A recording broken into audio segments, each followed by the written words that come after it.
विमान हादसे के बाद कांग्रेस पार्टी ने संविधान बचाओ रैली को बदलकर शोक सभा में तब्दील किया। कांग्रेस पदयात्रा करते हुए गांधी सेवा सदन पहुंचे, जहां सभी ने 2 मिनट का मौन रखकर विमान हादसे में मारे गए दिवंगत आत्मा की शांति के लिए ईश्वर से प्रार्थना की। कांग्रेस नेता बजेंद्र सिंह ने बताया कि विमान हादसे के बाद देश भर में शोक की लहर है। इस हादसे की उच्च स्तरीय जांच होनी चाहिए। 1 मिनट भी बिना देर करते हुए देश के प्रधानमंत्री नरेंद्र मोदी एवं नागरिक उड्डयन मंत्री को अपने पद से इस्तीफा दे देना चाहिए।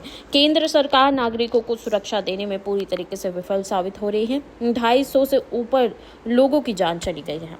जब भी हमारे सीनियर नेता ने आपको बताया कि ये पूरे देश में कांग्रेस पार्टी की तरफ से संविधान बचाओ रैली प्रखंड स्तर पर, जिला स्तर पर भी हुआ था और अभी प्रखंड नगर स्तर पर होना था, हो रहा है चारों तरफ। आज उसी के तहत एक कार्यक्रम था, लेकिन हम लोगों ने उस कार्यक्रम को तब्दील कर दिया।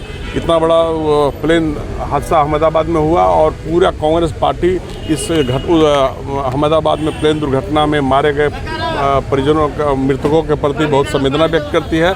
और हम महात्मा गांधी जी के चबूतरे के समय 2 मिनट का मौन भी धारण किए और हम देश के प्रधानमंत्री से और नागरिक उड्डयन मंत्री से हम इस्तीफे की मांग करते हैं। आप आज के इस कार्यक्रम के माध्यम से कि नैतिकता के आधार पर 1 मिनट भी उनको बने रहने का अधिकार नहीं है, जबकि ये जो अखबारों के माध्यम से, समाचार पत्रों के माध्यम से जो जानकारी प्राप्त हुआ है कि उस प्लेन में जहाँ से उसका पूर्व में भी जो उड़ी थी, तब बहुत सारे नागरिकों को बता रहे जो उसके पहले उस सवार होकर के उतरे थे अहमदाबाद में, वो सब बता रहे थे कि बहुत सारी तकनीकी खराबी थी। इसके बावजूद भी किस परिस्थिति में ये उड़ान भरी, क्यों नहीं जांच कराई गई उड़ान भरने के पहले, ये पूरी तरह से सरकार की फेल्यूरिटी है। इसलिए हम इस्तीफे की मांग करते हैं। कहाँ से होगा?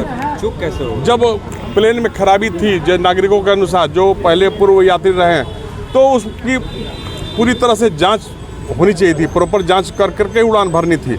लेकिन जब एसी काम नहीं कर रहा था, कोई यंत्र उसका काम नहीं कर रहा था, कोई एक नागरिक का भी स्टेटमेंट आया है, वो 2 घंटा पहले उस फ्लाइट में सफ़र करके उतरा था वहाँ पर, उसने कहा कि पूरा दम घुटता था। उसके बावजूद भी मैंने पूरा विभाग ने कोई जांच नहीं कराया। उड़ान भरने के पहले पूरी तकनीकी हर स्तर पर उसकी जांच होती है, वो सब भी नहीं कराया गया और उड़ान भर दिया गया।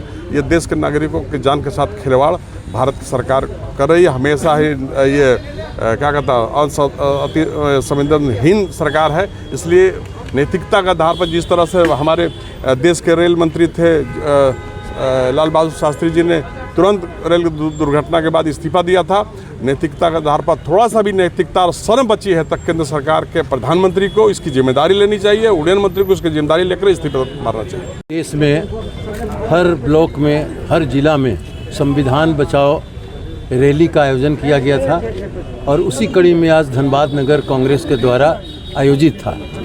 लेकिन आप सब जानते हैं कि जिस तरह से कल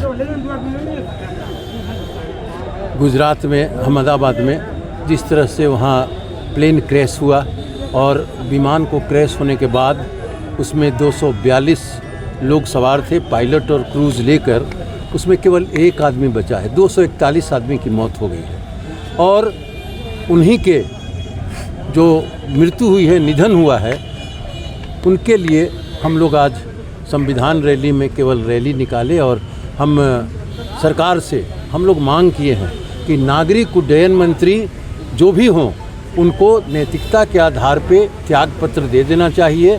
और उसके बाद हम लोगों ने मृतकों के प्रति 2 मिनट का शोक संवेदना प्रकट किया, श्रद्धांजलि अर्पित किया।